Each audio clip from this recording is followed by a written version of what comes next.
Okay, I think we are live. Hey Zach, hey Joe, how you going? Good, you Hi, Paul. guys? How's everybody doing? Yeah, good. You have a good Christmas and New Year's? Yeah, everything's good Yeah, here. busy. Yes, busy. It's good that it's busy though. Look, I think last time my audio was a bit over the top, and I think you guys are a bit low. So, in the live chat, if anyone wants to comment how the audio is throughout the stream, that would be good, so that we can make sure that you can hear us and your ears aren't hurting. So that would be good. Yeah. So today we have a few questions that people have sent through offline. So I might run through them fairly quickly and answer those. And then while I'm doing that, if you guys want to monitor the chat and watch the questions coming in and record ones that we can answer possibly a bit after. And hopefully this time we'll get some time to go through a little bit of Trains 22 and show our users a few little things that they mightn't have known about, or just a refresh on some things. So that's the plan for today.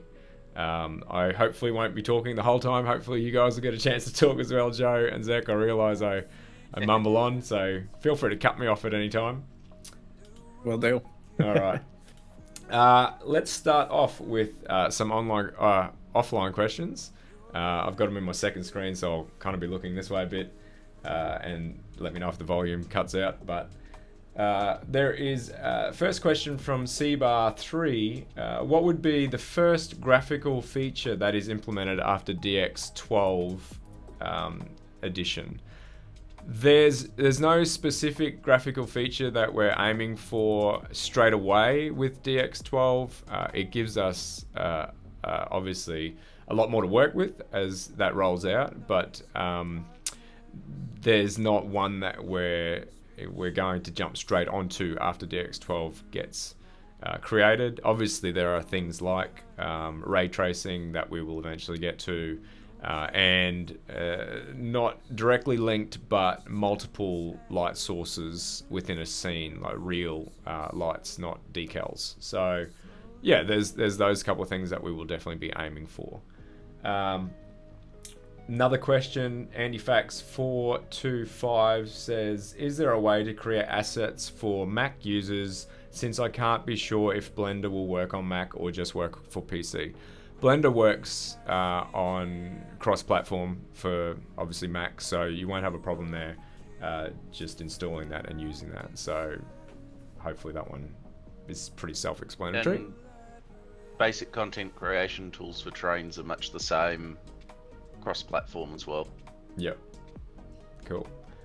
Next question is TRS17985. Please share some info on how to improve performance in spline rendering, how to detect performance wrecking assets. Now, I'll just load up Trains to address this one quickly. Jump to this screen. And under your managed content, bring it over here so you can see. What you can do is your list of assets, we might just randomly pick one. Let's choose what's that one? Fixed track. Have we got a mesh somewhere? Scenery asset. What's it? A street pole. So you can right click and you can go open preview asset, and this will bring up a preview window for each of your assets. And it's a good way to actually, it looks like it's the top of a light pole. It's a good way to actually go through and determine what the asset has in terms of triangle counts, draw calls, and how it's configured with LOD. So it's a little bit of an advanced window, but it definitely has everything you need to be able to determine whether an asset is going to be useful or not. So triangle count right up close to the camera is 170, and it has 2 draw calls, which probably means it has 2 materials set with some textures. So you want to make sure that you get as low as possible triangle count and draw calls. Those are the 2 things that are going to kill your performance. Excuse me, I must say I'm fighting the flu, so if I cough and sputter a little bit, I try to keep that to a minimum. So as you zoom out, this zoom distance here will show you where your camera sits, and generally things that are quite large, so I guess we'll try and take a locomotive. Let's see what we've got installed. There we go, load that one up. The Control-Shift-R is the shortcut key to open the preview window. And then, so you can see now the triangle counts on this is 90,000, and there's 31 draw calls. So as you zoom out, you'll see the LODs start to kick in at different distances, and you can see those triangle counts are dropping. So that means that this particular asset has quite a good amount of LOD with it, and that level of detail. So that's what you really want to aim for, is as your camera goes far away in the distance, you want to make sure that these triangle counts are dropping. If it stays at 90,000 and you've only got it on a few pixels on the screen, that's going to be a really poor performing asset. Now, the last thing you can do is you can change the LOD distance straight up, so you can see what the LODs look like that at 1,000 meters and whatnot. Don't be too concerned with what it actually looks like up close for that particular LOD, because remember, you're going to be seeing it at 1,000 meters away, so that's what you'll actually be rendering at. So that's just a tip for people's assets that you'll be using, and also your own assets if you want to test them to make sure that your performance modifications are correct. Yep. One thing I was going to throw in is the most important one, and it's one that's mentioned in the question, is splines. Splines, yeah. There's an awful lot of horrendously inefficient splines. An example was a set of telegraph poles a friend used on a route recently. Yep. That was, I think, 180,000 polys per segment. So that's for a pole, the wires, and another pole was 180,000 polys. That's no good. And there was about 30 miles of telegraph wires next to the track. And it dropped my frame rate down to about 6 frames a second. Okay. Until I replaced them. Probably good to avoid those. What you can do is I filtered. Well, I was just going to show the splines. If you want to test them out in Preview Asset, you can. We'll just take this road spline from JR. You can load up the spline. Oh, it's quite an old one, but you can load up a spline regardless of what it is. And in the mode, you can go. You can check the triangle count and the draw calls and whatnot.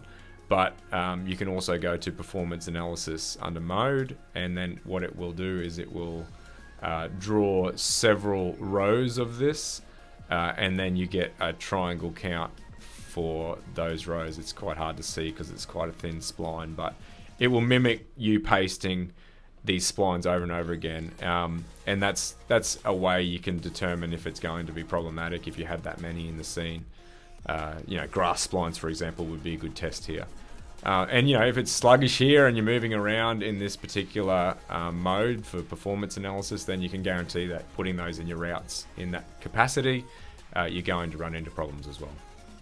So that's a quick analysis of how to test a specific asset for performance. There are many other performance settings within Surveyor that you can use as well, but I think we'll go into that in more detail in another video. Right, so the next question we have is, can we get sort filter in the train's content store? The only thing that we have at the moment for the content store is the ability to search on things. So I know there's QJ, Steam Loco, so you've got your little search up the top there. There's no other way of filtering at the moment. That's all I can say about that. That was from Bummer Dude. What are the advantages of using layers when building a route? This is from Leader 2302. Layers, I'll just bring up Surveyor quickly, but I don't know if anyone's used Photoshop or similar tools where you do have layers. what you benefit from with those layers is keeping things in, I guess, certain sections or groups, so you can turn things on and off, whether you're, testing for performance with a whole bunch of things on a layer, whether you want to keep all your trees on one layer. So as you add more and more layers, you can work within them by clicking on the layer itself. Let's just add a tree. If it is a tree, one of these will do. So putting these two, they're 2D billboards, but that's fine. Putting them on the layer, you can then control what goes on that particular layer and confine them to one layer. So it's just a different way of working. If there's no reason you can't use one layer, but it helps if you break things up into several layers to organize things a lot better. There's no one way of doing it. It's completely up to you. It's just you can lock layers to avoid things getting deleted in a certain layer. You can hide things in that layer so you can work around certain objects and paint under things that might have obscured your view. There's lots of reasons, good reasons to work within layers, but they're not essential. I don't know if you guys want to add onto that. I might have missed some things for layers. I mean, I like using layers to do detail things. So if you want to put details on like a loading dock or something like that, you can make the loading dock on one layer and lock it, and then put the details around on top without having to worry about moving that loading dock or the building that it's on. So that's just one way that I use it. Yeah. There's I use it much the same way. The other one is to potentially create variation within a route. So you might have a layer for, as an example, putting some photographers around the railway, representing them photographing the trains and that. But you may not always want them there, so you can turn that layer on and off as needed. Yeah, true. Yeah, there's a few examples that you can use for layers. There's lots more as well, but that's probably about all we've got time for. We've got a few questions to get through. Another one was from Leader 2302. They asked, what is the quickest, most efficient way of making large forests using Surveyor? I probably won't demo everything, but this one is actually a good one to probably demo. The best way I would do it, I'm sure there's many different ways, but how I would go and approach this is you would probably select a bunch of trees that you want to use for your layer, for your forest, stuck on layers. And then once you've set it up how you want it to be, I'm not sure these trees will all go together, but let's just say I've made a small section of a forest. I've put some clutter down, some trees I wanted, some small details. At that point, I would then go and select a section of it. So let's select about this. And I would Control C, or you can go up to the edit menu and go copy. And it will create a scrapbook of that particular area of assets that you have highlighted. And then just check your filters that they're set correctly. Actually, I feel like I am in the wrong stream. There we go. Sorry, we were in guest view. So once you select the area, you Control C, it copies it to the scrapbook, and then your filter options are what you want to select, which will do the editing when you paint. So I don't want to have my ground change, so I'll set the height to none. I probably want my textures to be overwritten, but I don't have any textures here at the moment. Mesh also overwritten, probably splines and my effect layers. You can also change your height as well if you want. So once you've set that up, you can then go to paintbrush, the paint tool, and then go to your scrapbook, select brush or clone. There's two different options which we've covered in many videos online, but I won't go into them at the moment. I'll select the clone brush for now, and then you set your radius for that brush. Where are my tools? I've got them in the wrong order. And as we do that, you can then start to paint your forest around, and that basically clones that particular small snippet of copy paste or scrapbook the scrapbook asset we made. And again, if you don't want it to look identical as you paint it around, you can use the brush and you can increase the radius size and do a few clicks here and there. And depending on the radius size, it will try and squeeze in that particular scrapbook asset into the radius of your paintbrush radius. The other thing is you can rotate so they don't also end up in the same rotation, so you can use that as well. So hopefully it's a handy way that you can quickly use scrapbook to make your forests. There are other ways. You can copy paste, you can manually paint down, you can double click on things, I believe, to get a certain area. We double click on things holding shift, and it will build up. And then I believe you can also hold control and it will make a clone of what you just highlighted, and then you can drag that whole selection around where you want to put it. So that's another way of doing it. There are many ways of building out lots of duplication of assets. One in particular, the forest we're talking about right now. All right, so hopefully that answers that one. The control, the control drag option is also really, really good for duplicating things like tracks, for creating a second track, for example, parallel. Yep, definitely agree with that. It's a very handy shortcut. All right, back to the next question is from Bummer Dude again. I wasn't quite sure if they're around. Could they verify this question? Because I'm not entirely sure what you're asking here. Can we see the industry status that TLR uses? I don't know what that means. Joe and I discussed offline about it. Zach, do you know what that means? I think they might be referring to the status of the industries that are being used by TLR. I'm confused. If you want to answer that though, go ahead. I haven't played around with TLR a lot yet, but you should be able to see the status of any particular industry by control right clicking on it, and then click view details. That will then show you what the commodity levels are. Right. Okay. So that's just the details of the industry in general, right? Yeah, like the status of the industry itself. Yeah. An industry won't need anything delivered to it if it's completely full, in which case the train under TLR would stop. Right. Okay. All right. Well, look, we'll leave it at there. If they want to confirm that that's the case, and we've answered it, that'd be great. If we haven't, then send in another question with more details. San FL. When and if will trains be VR compatible? To be clear, VR's virtual reality. Trains is simulation after all.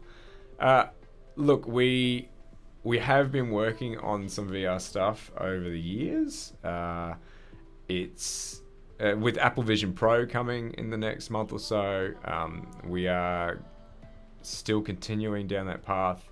I can't give you any indication of when something will be ready, but we definitely continue to develop in that area. So expect to see something eventually. That's about as vague as I can be. So, can we add waterfalls yet by Westsider All Rails? I don't know. Like, there's assets that are waterfalls. You can manipulate the water in such a way that you can raise the height and make gradients out of it. There's no flow control of the texture itself, so I don't know whether that has any bearing on what you mean by waterfalls. Like, the simple matter here is that you'd have to have appropriate scenery assets for a waterfall. Yeah. There's multiple different ways that can be achieved these days. But there are several on the DLS. Yeah. I know I've seen plenty built in, so I guess... There's some by the user Sir Gibby, a couple on the DLS, I think, and certainly his Murchison logging routes included them. Right. Have you ran into any waterfall assets in your route creation, Joe? I used a few on the Drybrook route that I made. I think they're called rapids. I can't remember, Yeah. but it's literally just like a plane with just like some water movement and sprites and stuff like that. It looks pretty good. You have to kind of blend it in with some other water and stuff like that, but I think it's called rapids. Okay. Yeah. Yeah. I've seen a few still ones, and then I've seen some ones with particle effects on them. So I think there's a bit of a mix out there. Yeah.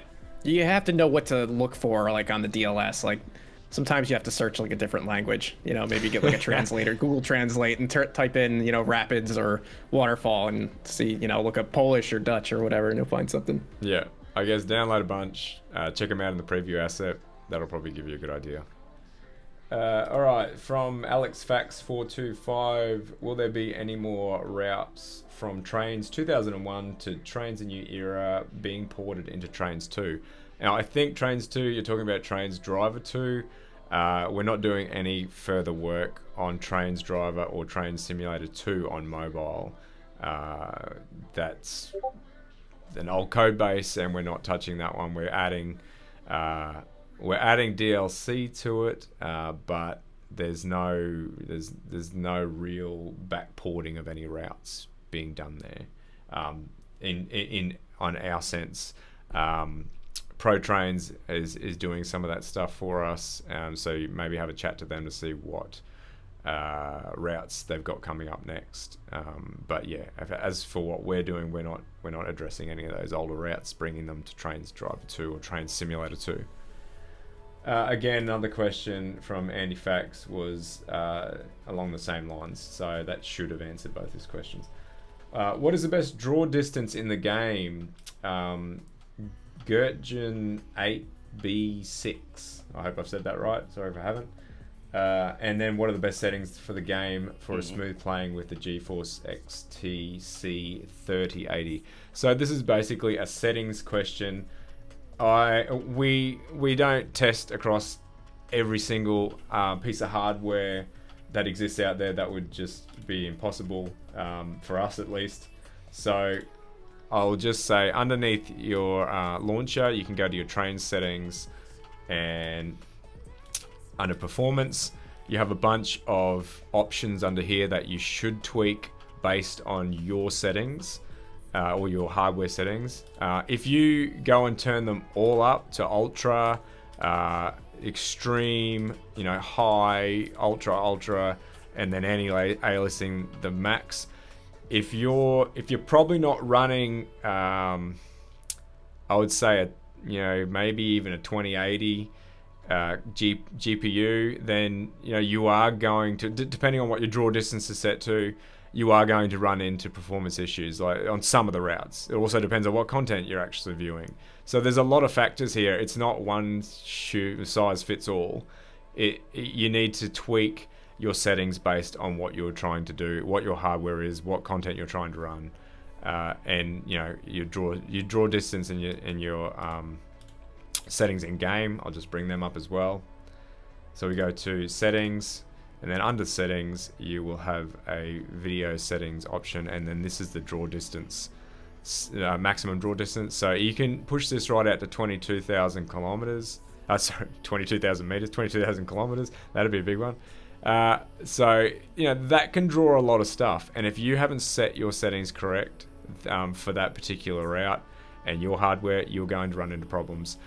The other thing is, each content creator develops their routes differently. Some put a lot of details into their scenery, some don't.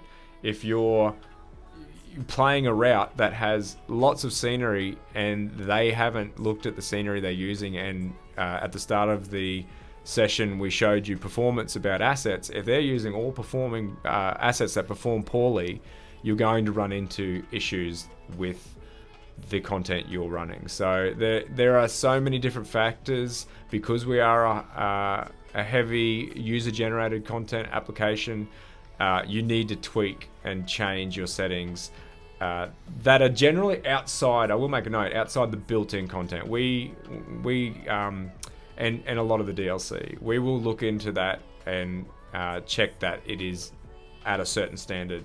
But at the end of the day, you'll need to tweak based on your settings. So yeah, I'll leave it there. There's no one One size fits all, unfortunately.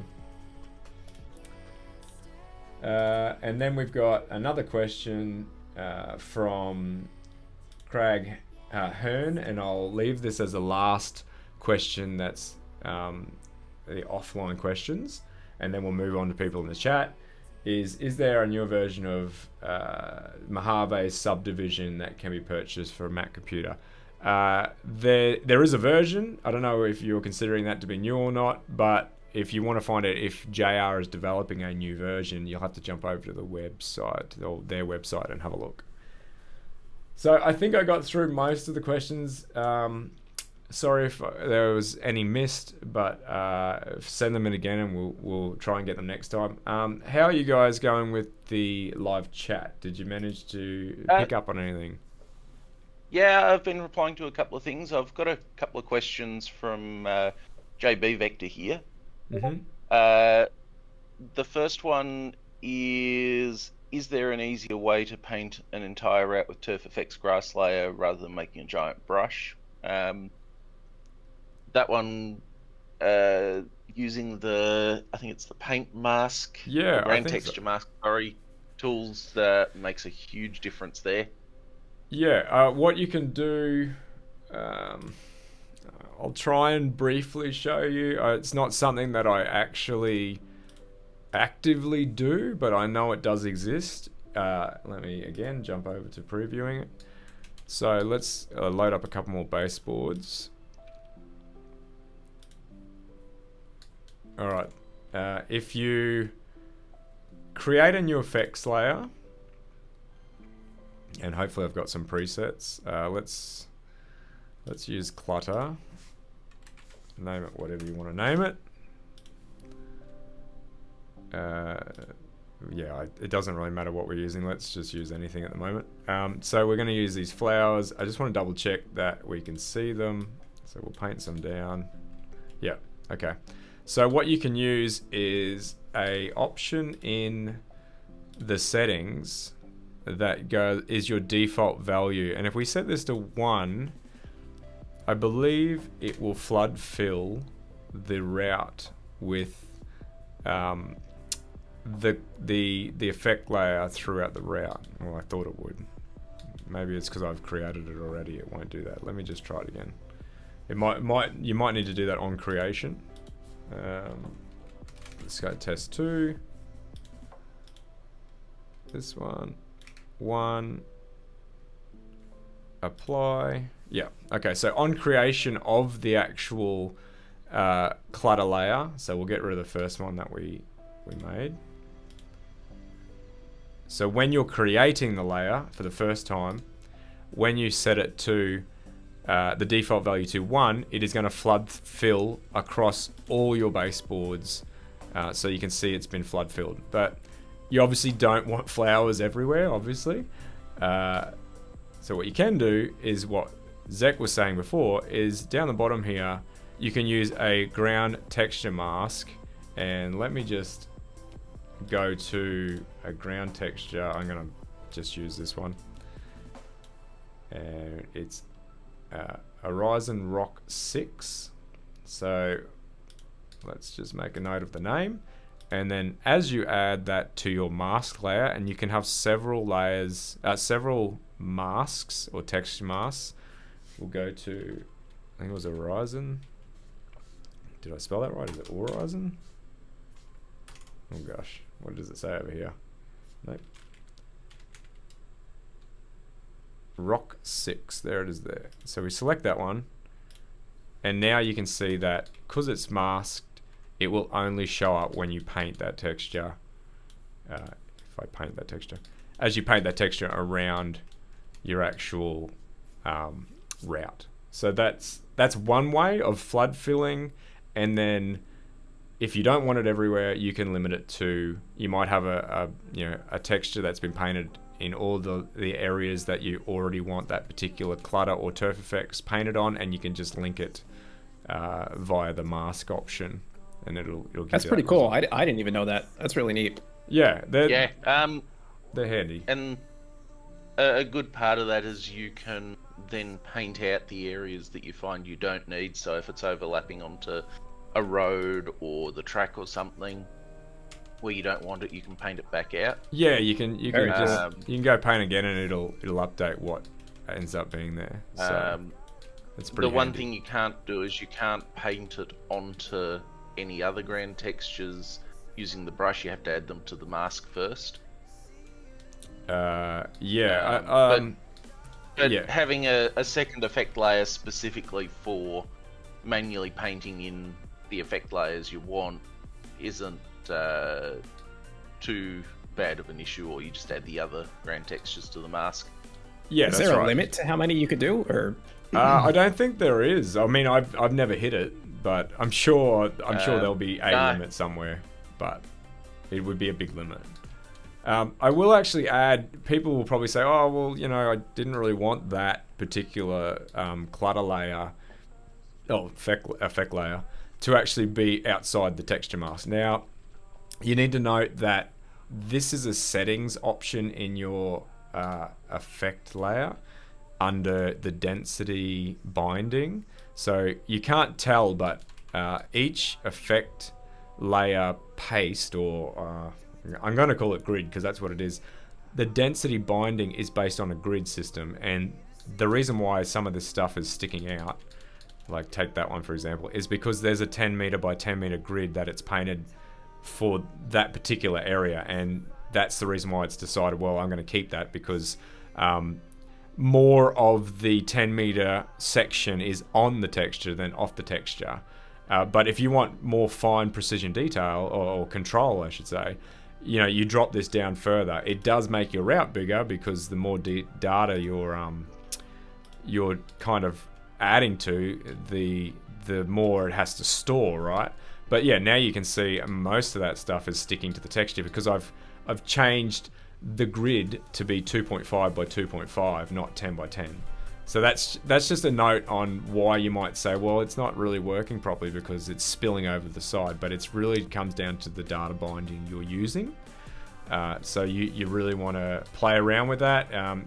My advice is keep the data binding as high as possible to keep your routes as small as possible. So that goes for how much precision you want in terms of, you know, if you want a little bit of density versus a lot of density. So that's the first drop down here. If you go with int 1, it's either going to be off or on. I have covered this in a lot of videos and I don't want to go into too much detail now. But yeah, these two options here are what will determine the precision for painting and how big your route will be. The smaller you make these and the larger you make this first data binding will depend on how big your routes will be. Anything else you guys want to cover with that, or we'll move on to the next question? I think you're good to move on. Oh, yeah. Zach's got something. Okay.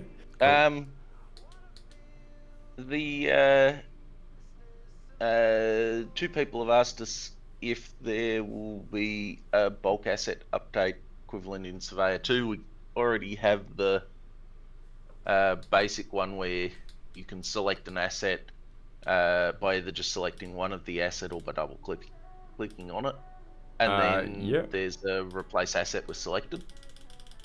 So there's what Zach was saying there is, don't really need the second one, but if you want to double click on something and then select a different asset in your asset panel, you can then right click. You can then click the contextual menu and say replace object with selected asset. So this is my selected asset over here, and then it will go and actually replace your selected assets with the asset that is in focus in the asset panel. So that's one way of doing it. There is a new system in place. I don't know whether I've got it in this version of the game, but you can update or bulk replace ground textures in Surveyor S20. I'll have to double check if it's in the latest build that's been released already or whether it's in a beta build, but that's either out there now or it's coming soon. I can't remember. It was just before Christmas. Coming soon. Coming soon. Okay. So yeah, you'll be able to bulk replace textures within your HD terrain. So that's coming very soon. All right. What's the next question that we have on the list? if anything. Look, see. Otherwise, we I can have dive one into here some other from things. earlier on too.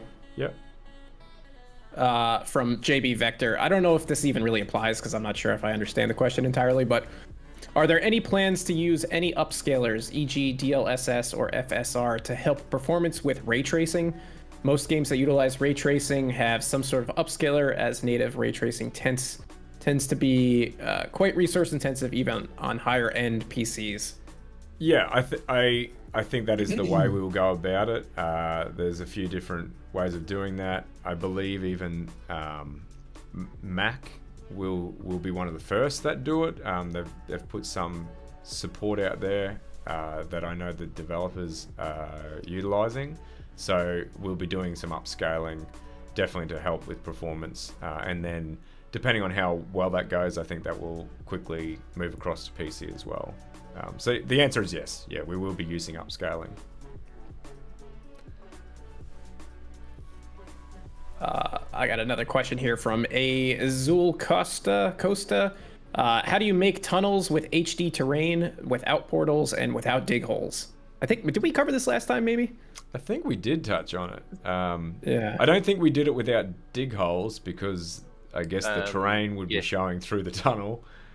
Yeah, you still have to use a dig hole of some sort to create the hole through the terrain. Yeah, I think you'd want to use dig holes. I mean, you could have a fake tunnel that you wouldn't use. I mean, you could use it, I guess. You just go through the terrain. Yeah. There's several creators they paint a black texture over the terrain where the hole in the tunnel would be to represent just shadow. Yeah. That way they don't have to try and align to a dig hole.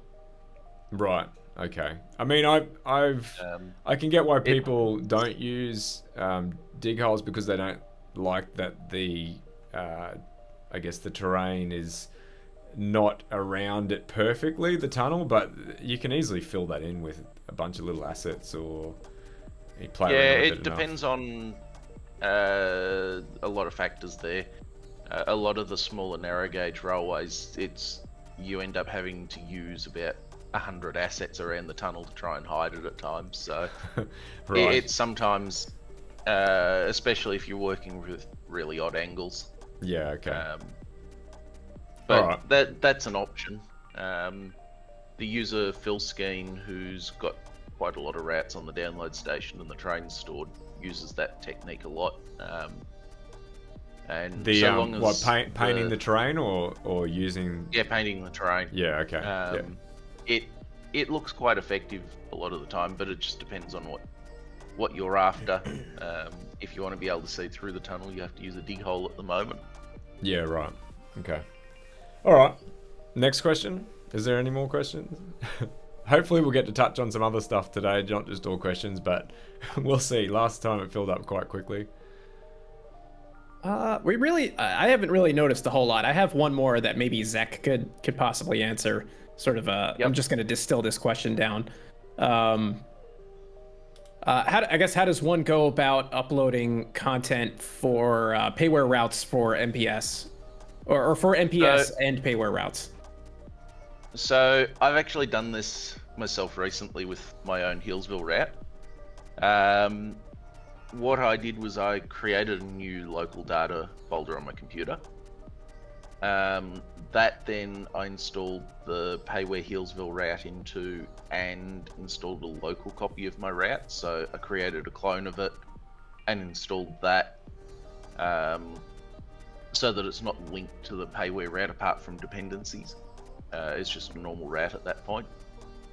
Then in Surveyor you have to enable the DLC pack or DLC packs that you want in the MPS route in the content packages palette. And then I just simply uploaded the route. It does take a bit of time. It basically uploads one baseboard at a time. But it seemed to work quite seamlessly for me. The main thing was to use a new local data so that I didn't have any locally modified assets or anything apart from the route itself.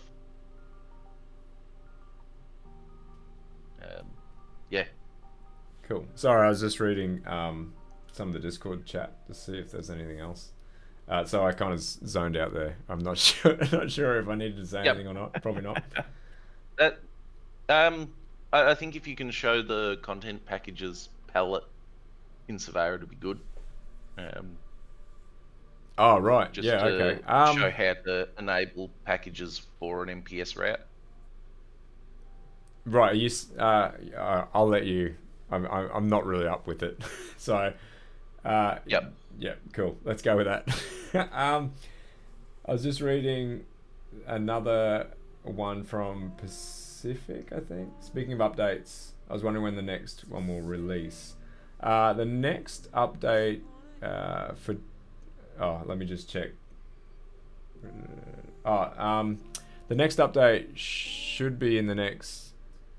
I'm going to say month or two for the internal service patch sort of thing. So don't quote me on that, but that's what it's looking like. What else have we got? I think there was something there for you, Joe, in the Discord. I'm not sure. Is the Discord chat coming through the Restreamer chat? Yes. Yeah. Okay. Yep. All right. What's the process of putting DLC onto trains? I assume the process. Have you looked at TCCP, which is our trains content creator portal? If you haven't, just type that in Google. It has a whole bunch of information on how to get your content. Sign up, get your content onto the service there, which will get built, deployed to beta testing, and then once it gets approved, we'll set it up on the stores and get it up for sale. So there's plenty of information on there. If you want to jump onto TCCP and Google, it should come up as the first result. Just looking through the Discord chat again.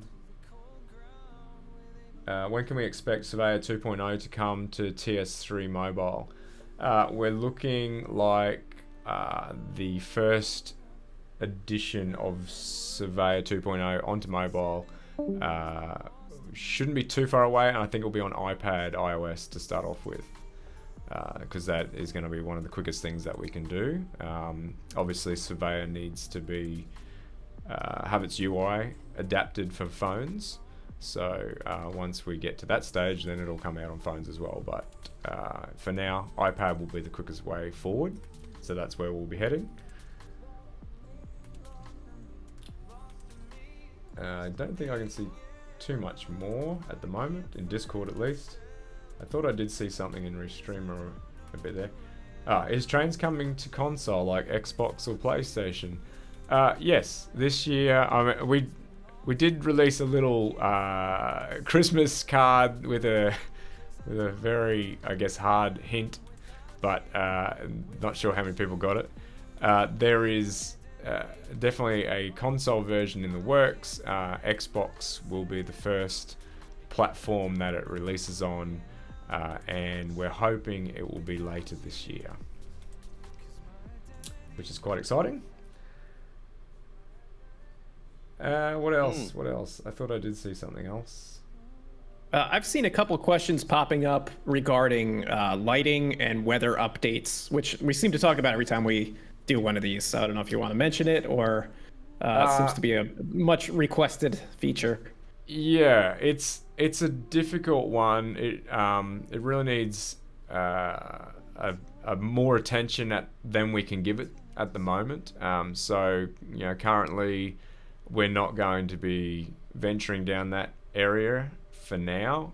But we have talked about volumetric fogging and different weather systems and whatnot. So yeah, it's a bit of a hot topic internally, but we haven't made any headway on it development-wise yet. So there's nothing really to report about it that I can mention anyway.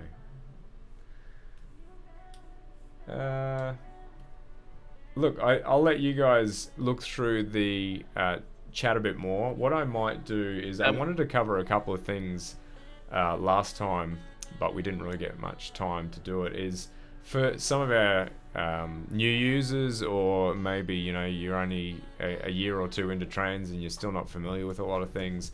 I just wanted to go through with what's the latest trains what does it offer, and where to find those particular features and content once you get your hands on a copy of Trains. But Zach, Joe, feel free to interrupt me at any time with any questions you think we need to answer. I've just seen one. It's from Felber, I believe. I should pronounce that. Will you separate train cars from consists like TRS-19 in Surveyor 2.0? No plans for that, I don't believe. One of the ideas there is that it makes consists more accessible. In the past, we've seen a lot of people not realizing that there are pre-made consists for trains. By putting them in the one list, it means that you can just treat your consists as a train as such. So, for example, when I create my steam locos for trains, I'll release both a locomotive and tender separately and a consist. And I found it really, really useful that when I just want to be able to place that locomotive and tender down, I can just go down to where that loco would be and the consist sitting next to it, select that and place down a pre-made consist to the loco and the tender. The same goes for some of the, for example, the Bairnsdale to Orbost route locos and rolling stock and that. The pre-made consists that came with that sit alongside the locomotives, so you don't need to, if they're named correctly, you don't necessarily need to know all of the stuff names that's in the consist, and you can just place it and find it easily. It does mean the list might be a bit bigger, but then you've got the search tools and other filters to help you filter that list. Yeah, okay. I thought it might be handy. I'm not sure how many people know that you can create your own consists directly in Surveyor. So, I mean, I'm just going to make a rubbish consist. Or even that would have been good to drop that down, except I don't have sufficient space on my track. So let's just drop anything down. All right. So just say you've made the train you want. What you can do then is you can double click on the train and go edit. Is it edit details? I think so. Edit details. Nope. Right click. Jeez. I've got to work it out now. Save to consist asset. There you go. It used to be in Classic Surveyor. So now you just go on the contextual menu, save as consist asset, name it whatever you want to name it, give it a description, and then when you actually create that asset, you can then go and find it again, and it's easy enough. It'll be under trains, the category trains, and then you can just type it in, and now you can place your consist down over and over again. So that's just an easy way to avoid you having to create these create the train over and over again with the individual rolling stock. All right, so you guys keep the questions coming. I'm just gonna go through a couple of things with our community. If you haven't upgraded, or if you haven't got a copy of Trains in the last few years, if you jump over to the Train store onto Steam, you can pick up Trains 22 Platinum Edition. I just want to make sure that my browser's showing. Yep. And then Joe's made a whole bunch of videos that will make purchasing it easier. It'll show you comparisons of Trains 22, Trains Platinum Edition, Trains Standard, and Trains Gold memberships. So you can watch that video. Platinum Edition comes with Surveyor 2.0, so what we've been demoing today in the video. There's some membership information about HD Terrain if you want to upgrade to that. And then there's a nice comparison of each of the products that you can be listed here. What I wanted to actually cover is Trains 22 Platinum and the 5 bonus routes and 21 bonus locos. The rolling stock it comes with, and Surveyor 2.0. These are the 3 additions over Trains 22. With Trains 22 Platinum, you do get everything that Trains 22 has, which is obviously the other built-in routes. And if you scroll down further, you can go into Trains 22 Platinum. All the content you get is listed here. And once you determine which version you want, you can scroll down further and find what the routes are on the website.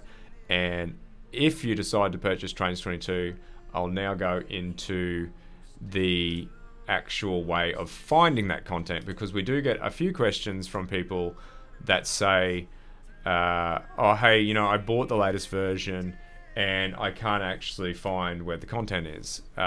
So there's two ways of doing it. One is inside the game, which I'll show you in a second, but since we're outside the game, I'll show you this way of doing it. You go to the content store, and then under here, once you've actually logged in with your account, you can sign in up the top here, or you can sign in when it asks you to when you start up the launcher and you go to start trains. Once you sign in, it will have all your content listed under the purchased tab. So if you click on purchased, it will actually show you everything you own, and you can just click install on any of that content, and it will install it into your version of the game, into your user data folder. If you buy the game, you will only have Kickstarter County 2 installed. You need to install the 6 routes that are built in, and then you also need to install the 5 additional routes and the 21 locomotives that you get with Platinum Edition, as well as anything else that you get. So you need to install that. It will not be pre-installed, otherwise the download would be massive. So find the route you want, click install. Once you've done that, you can start trains up. You can go to driver surveyor button, and it can be found by using the search options up the top here. One of the easiest ways, you can leave the settings as is. You can then type in whatever the route is. I know Kickstarter County's here, so it'll show up for me. That one's pre-installed, but if you want any of the other routes, just type them in. And for example, west from, if I could spell properly, Denver. Okay, so I actually have this one installed. That's an MPS version of it. Something that I don't have installed, let's go to that. I'm going to filter on my premium content. This is everything that is on the content store, but I own most of it because I've got a gold membership. So everything shows that I can use it, but as you can see down the bottom right hand corner here, it has a download button. It's the same as what we just did before in content store, but if I was decided I wanted to play Ballarat, I can click on it, I can click on the download button, it'll take me back to the content store, and it'll instantly start downloading that into my user data folder. So once that's finished downloading, you can then jump back into the game, and where the download button existed here, it will then allow you to go view sessions or edit the route or whatnot, and it's now available for you to interact with. So just a note, you do get all the content, you just need to install it, otherwise the initial download would be huge. So hopefully that gives you a quick introduction on how to get the content you purchase into the game and get access to it. So that was my little tidbit that I thought would be good for some of the new users coming on board. Then there's a whole bunch of other things that we will get into in other videos. I think there's, like I've said in the past, there's a few videos that we should probably do on their own that aren't Q&A and they're just dedicated to certain things, and I think we'll organise a lot of those throughout the year. Pending people are still happy to hear us jabber on about things.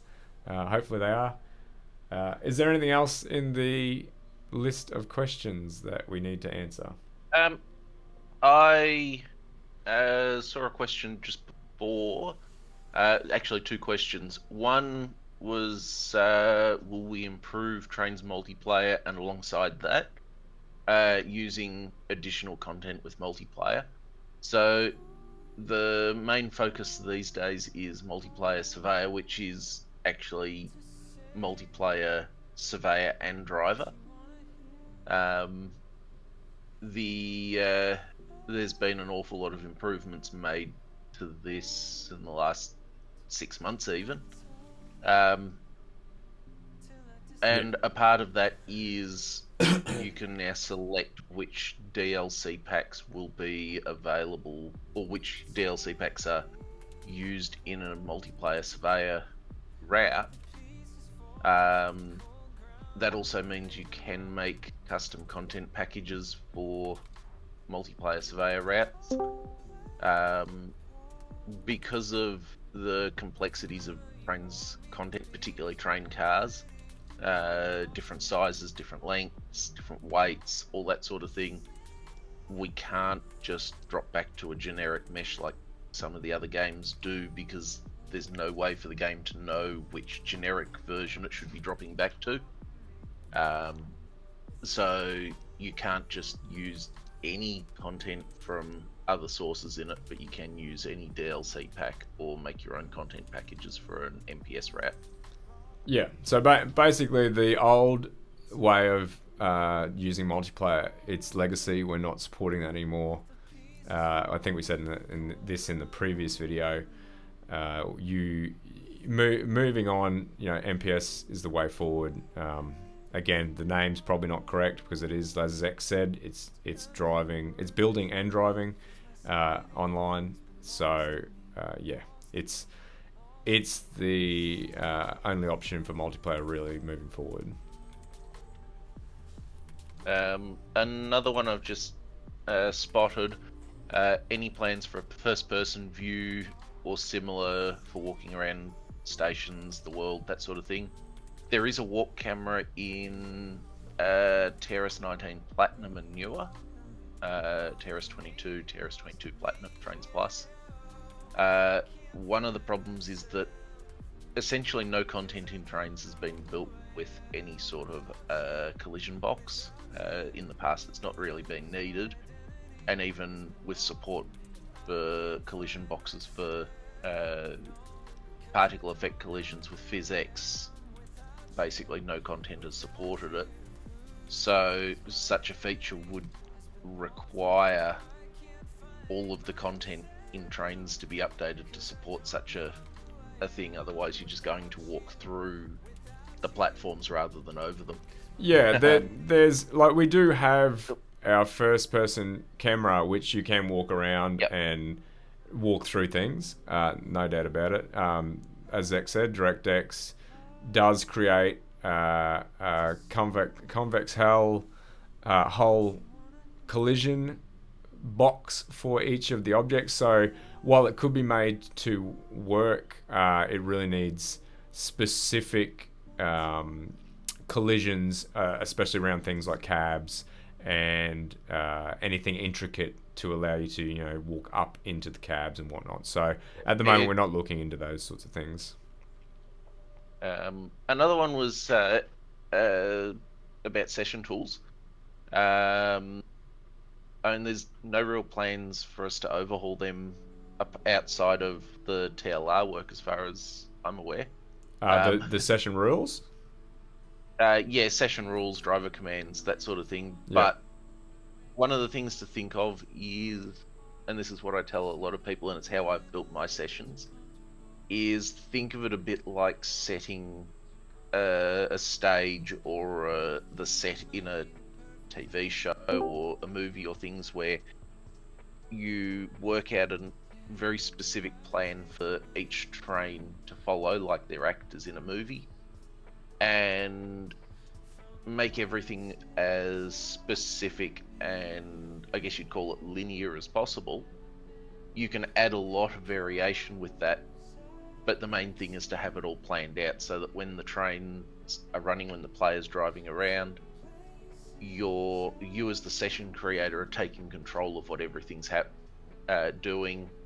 You're ensuring that the AI trains are following triggers and things like that to ensure that, like, they're going to wait for a player train. Yeah, we might need to if do there a is specific chance, session on that sort of thing. on session rules, because I mean they are complex, and they aren't, if you know what you're doing, they can be quite easy. So I think if we covered that in a couple of hours of going through some session rule creations and tree structures of certain session rules and whatnot, even like giving out some session rule examples that people can use, or you can load up the sessions internally in your built-in sessions and copy and paste rules from them if you want to learn that way. But I think we should cover that in a separate video because it is quite a large topic. And don't be afraid to drop a question in the sessions channel in the Train's official Discord server. There's quite a few of us that can help out if we do see the question. Yep, true.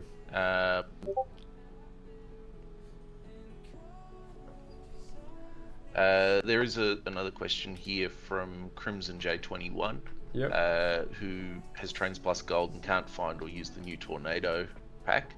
A1? You will need to download. You typed in A1? Yeah, the A1 Tornado.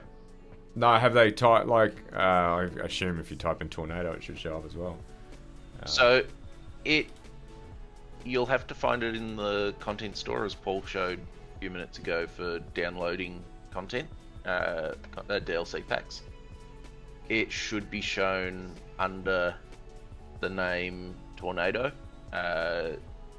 Once installed, it will show in the trains list if you create a new session under, I think it's BR A1 Tornado. There's a few pre-made consists with the coaches with it.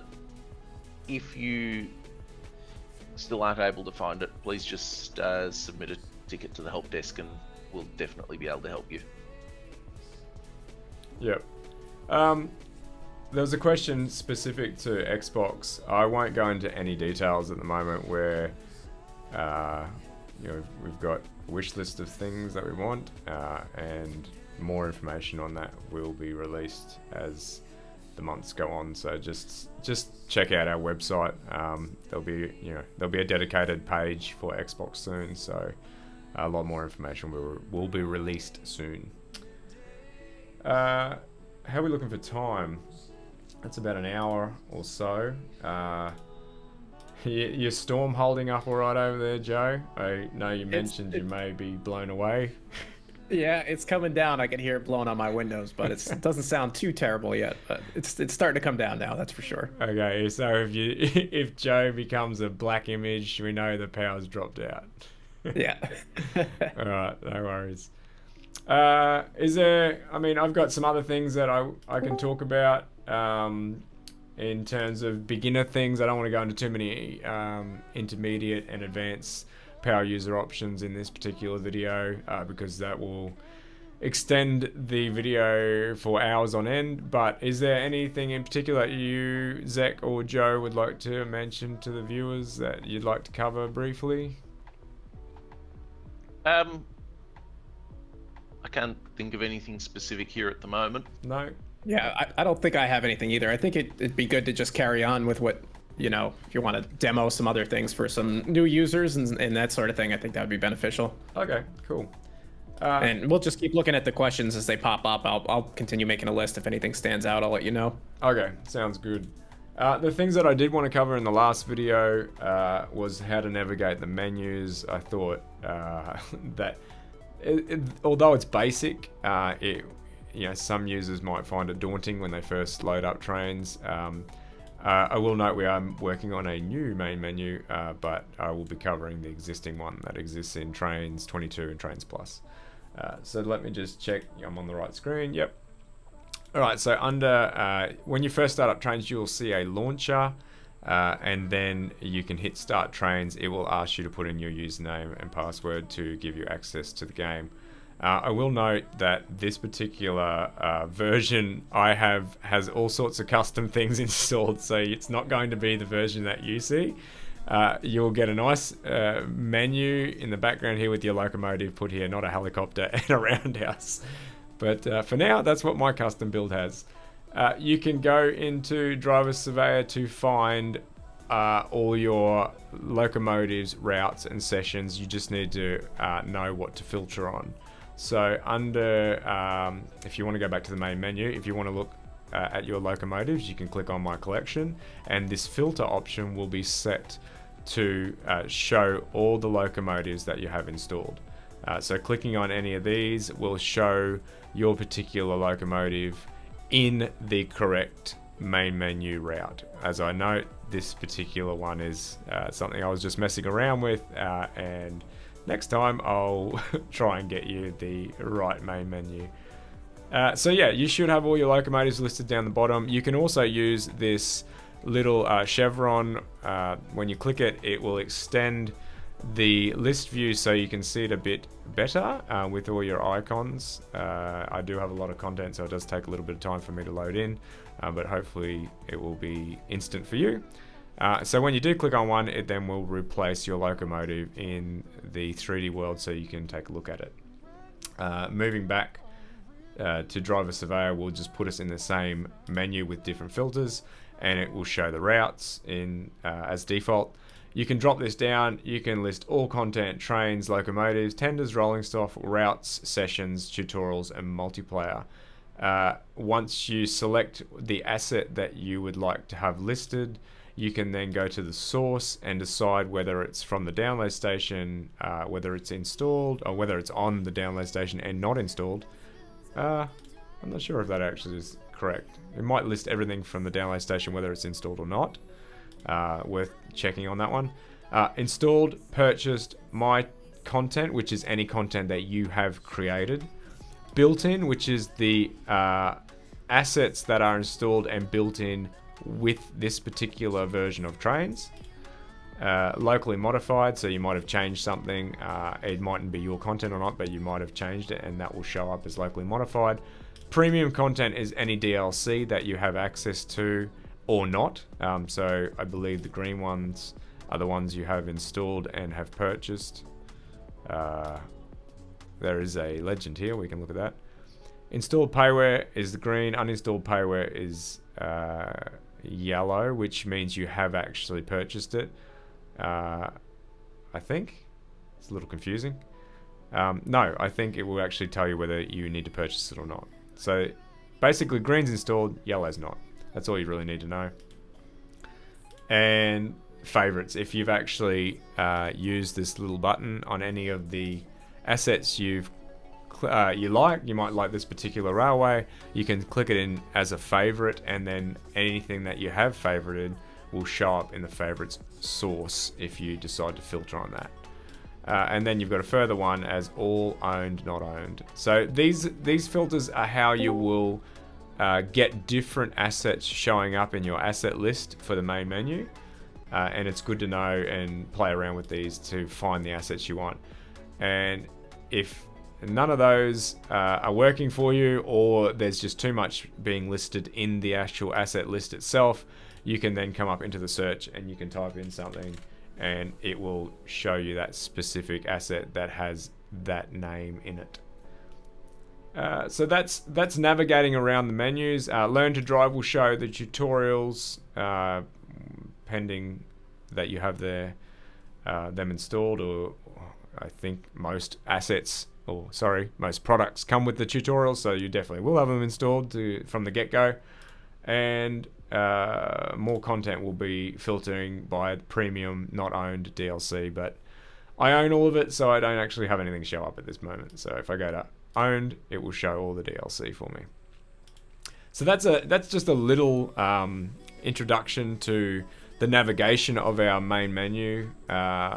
If you get stuck, please feel free to contact us in support or on Discord, because some people have had trouble in the past finding what they have installed. There's a little exit button down the bottom here, or you can use the main menu up the top to exit the game, and that'll take you back to here. So that was the main menu I wanted to cover, and then the final one I was going to cover for beginner topics was the cameras in the game itself. So maybe I'll just load up Kickstarter County so we're not looking at a blank screen all the time. I'm just going to jump in quickly. Yep. Andy Seaton has asked about the limits on ground textures on HD terrain. Unfortunately, it is a limit we have to impose. It's not something we can just increase, because it's effectively you're coming up against hardware limits with the ground textures on HD terrain. The limit is 16 per baseboard, not for the whole route. Having done a fair bit of experimenting and upgrading of my existing routes to HD terrain, as well as working on a few new ones. The 16 texture limit is not as limiting as it feels once you start using the color effect layers to hint the ground textures. We have covered that in previous streams, and I'm sure we can there's plenty of info on the forums and that for it at this point, I believe. The basic idea is you would select a specific ground texture for different ground types rather than like 5 or 6 ground textures for a ground type. You'd find a really good single one, and you might have to make one. So for example, for grass, you'd find a single good grass texture that you like and use that as the main grass texture. I find that makes a really good base texture for an entire route. Once you've done that, you would select like one for your ballast, one for dirt, and basically make a little bit of a, I guess you'd call it a palette of ground textures to work with. Yeah, don't forget you can use the brush size can go right down to 0.125, which probably you won't use a lot, but you can make it 0.5 meter, so you can paint down one dirt, and then you can paint some of your grass throughout the dirt to create a different texture, and then use that as a scrapbook or whatnot. Changing the sensitivity so that you can blend textures together a little bit more. Yeah. It's worth keeping in mind that when you're getting down into the small brush sizes, there's a limit of 3 textures to each 2 meter grid on the map, so you may start to see textures swapping out when you're working in very small areas. I believe it's the next update for Trains Plus will have a way of seeing which ground textures are being used or something to that effect. Yeah, I think so. So you can, look, don't quote me on that. I've still got to look into it. No, I won't. I won't try and stumble across that. There'll be something in the next update that will address ground texture in HD. It should be noted that it's 16 per baseboard, not 16 per route. Yeah. So you can have different sets of palettes. Like if you have an industrial area, you can use 16 textures there, and if you have a forested area, you can use a totally different batch of 16 textures there. You're not totally limited to. I feel like the sound of that, the wording makes it feel more limiting than it actually is. Yeah. I mean, while it is limiting, it's not as limiting as it sounds, but it is just per baseboard. Yeah, I agree. I mean, what I would like to reiterate with that, just again, so that people can understand what we mean by when you start painting down. Oh, it's probably not a great texture. I wonder if I've got something. No. Let's try and look for something PBR. Sorry, I've got so many textures installed here. Let's just type in PBR. That'll do. All right. So when you paint something down and you have used now 2 textures because you've got the grass and then the dirt. Yes, you've used 2 textures and you'd like to add a lot more variety to this particular dirt. You can either use another dirt texture to add variety throughout. So for example, we can make our brush size 0.25 and start to kind of add.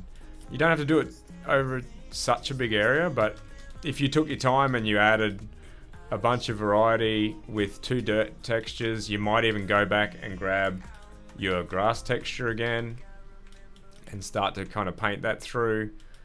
And once you have a bunch of these created, you might add one section here, you might add another section over here. You can then go and grab the scrapbook, copy that, go and find it in the clone or brush tool or whatever you're using. Have that scrapbook highlighted, change your filters to only be focused on updating the texture, and then at that point you've got yourself a new texture.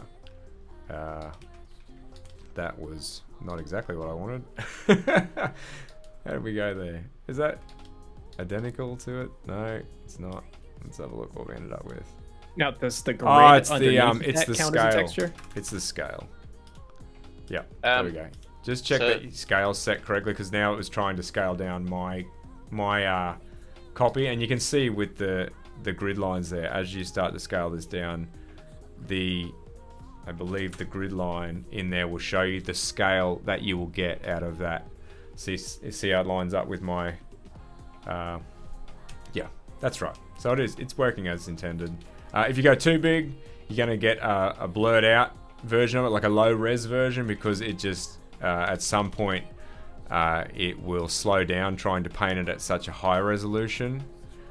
So you do want to kind of stick to a size that it supports, which is around about 20 meters. And again, these aren't probably textures you're going to be painting down like this over and over again, because every texture is going to make a pattern if you use one texture. So you might want to be blotting these around to break things up. Again, you can rotate them as well, so it adds even more variety. But you know, that in itself is the texture you made, not the texture that came as a pre-made asset. And you can make it any number of those as a combination of these three base textures. So you know, that's super quick, but if you take your time, you can definitely get some nice variety out of doing it that way as well. Hopefully that makes sense. Just to confirm, the HD terrain has several different grid sizes that it switches between depending on the brush sizes you've used and all that. But yes, there's true. a 2 meter grid that you won't actually see it per se, but it's limited to 3 textures per 2 meter grid, but then you've got 16 textures per baseboard. Yeah, it's worth probably mentioning that actually. If you run into things like this is what Zach's saying, if you paint one texture down and then you decide what you're going to do is put another texture down in within, what's that? That's about 2 meters. So within that 2 meter radius, if you start kind of painting another texture down and then you decide that you want a third texture, it should be nice enough to say that's fine at this point. But then if you decide you want a fourth texture, that's when it'll probably say, no, I need to replace one of those textures within that 2 meter grid. So you kind of saw that popping happening, and it has replaced one of those textures again. I wish I had a different color. Maybe this one. Is that a blue color? No, that might work.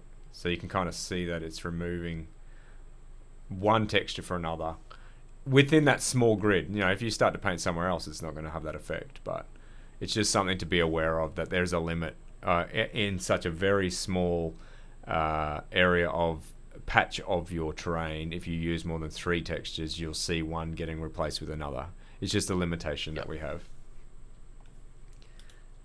Right. Last but not least, I'm just going to go through some of the camera options that you have within trains, and then if there's no more questions, we might call that the end of the session and schedule in another one if everyone's happy to hear us dribble on about things. I assume they are.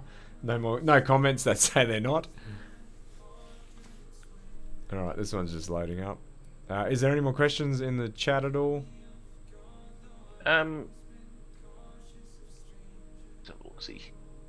So Rare Grand Locos has just asked, can textures be this varied in TCCP betas?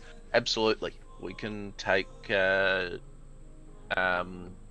terrain routes in TCCP now, so there's you can do all of what Paul's showing at the moment for routes for release on DLC if you want to.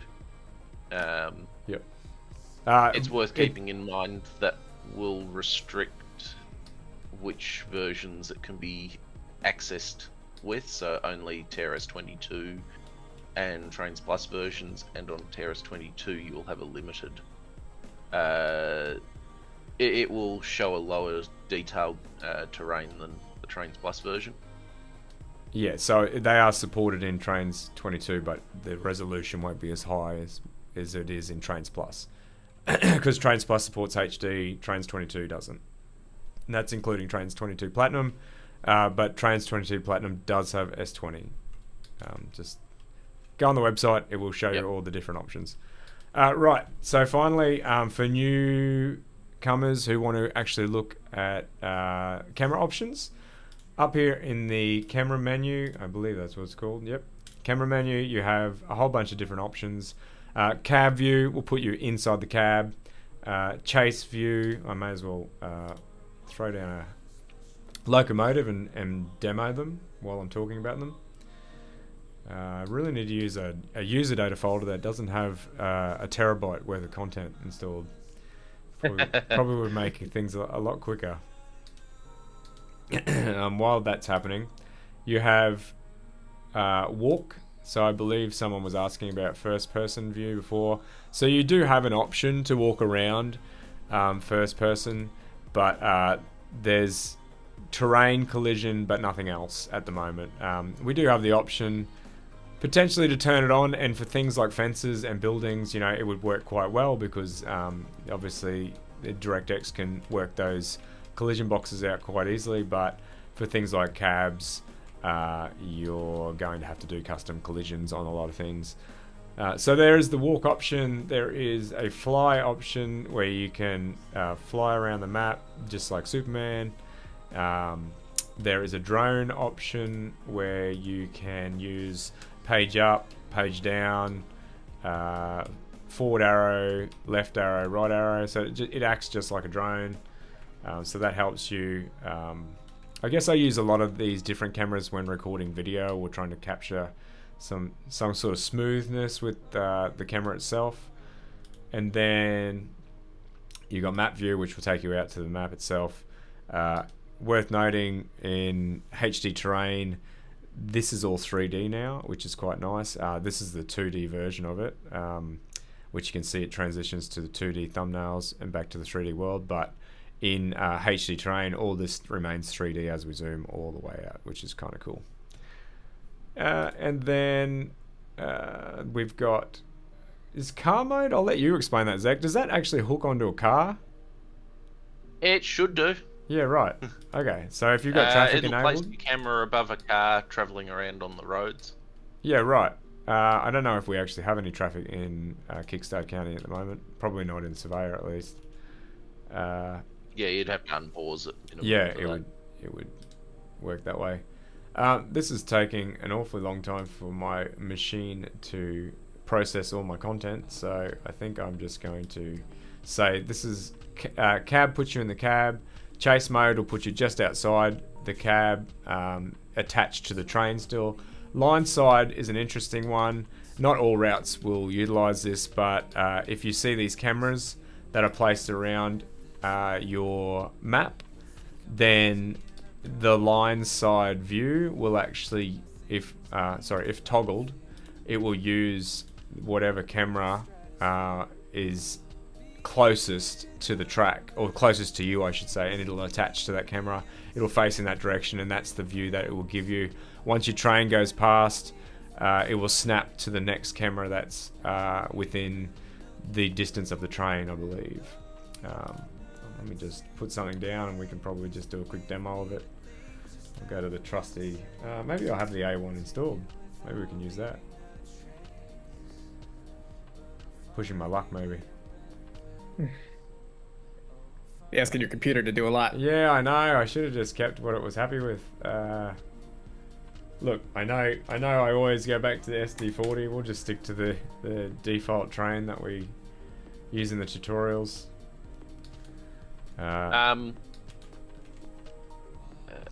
Another thing to note is you can change your field of view in the interface setting. I find that using a very narrow field of view for screenshots is very effective. It gives a slightly more zoomed in look. Okay. Oh, Uh, let's go on the session layer. For built-in routes, I will note that you need to clone the route in order to place anything in the routes layers, but if you click on the session layer, you can freely do whatever you want in the session layer without having to clone the route again and resave it. Okay, so let's jump into drive session. And that is what chase mode will look like. It will attach your camera to the actual locomotive. If you go into cab, it'll put you in the cab itself. You do have the option to not use these options up here. You can use the mouse wheel. As you scroll out, it will pull you out of the cab. As you scroll in again, it will put you into the cab.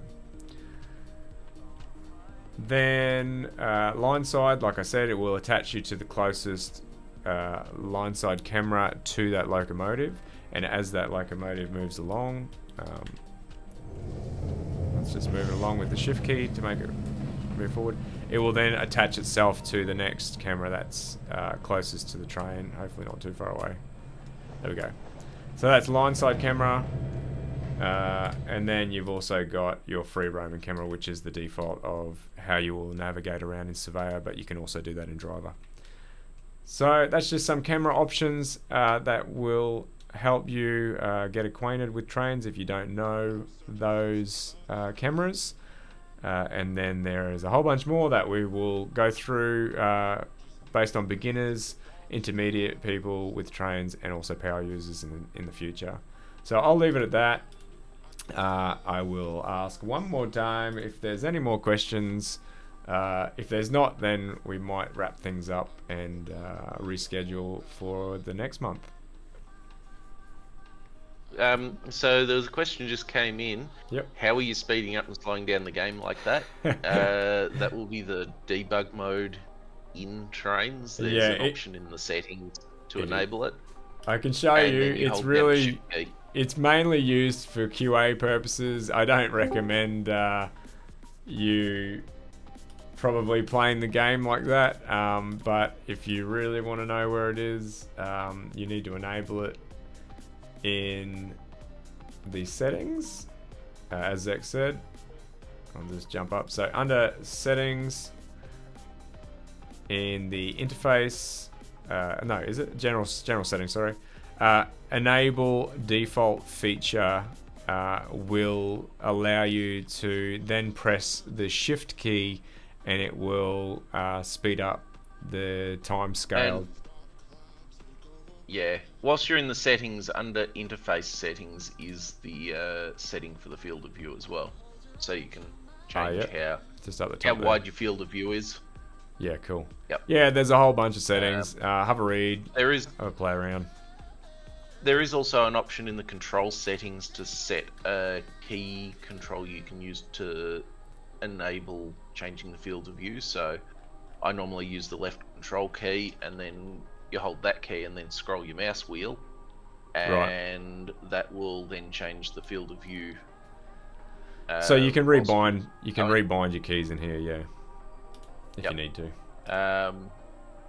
And I think one final question that is a little bit less serious. Hiawatha Mars asked, what is our favourite trains route? I saw that earlier. Oh, mine's an upcoming one, I think. I've got a couple, but I'll say I'm really liking Donna Pass. It's pretty cool. I have a really big soft spot for a classic, the Settle and Carlisle, but I think my favourite's still got to be at the moment Bairnsdale to Orbost. I've got that big soft spot for the Victorian Railways. Yep. How about you, Joe? I got a bit of a soft spot for, I think it was a 2010 route. I can't remember what the name of it was. It was the one in Michigan, like in the winter time. I cannot remember what it is right now. I haven't played it in a while, but I do recall that one, and I really enjoyed operating on it. I like the sessions. Yeah, But, I Another- can't remember what it was called.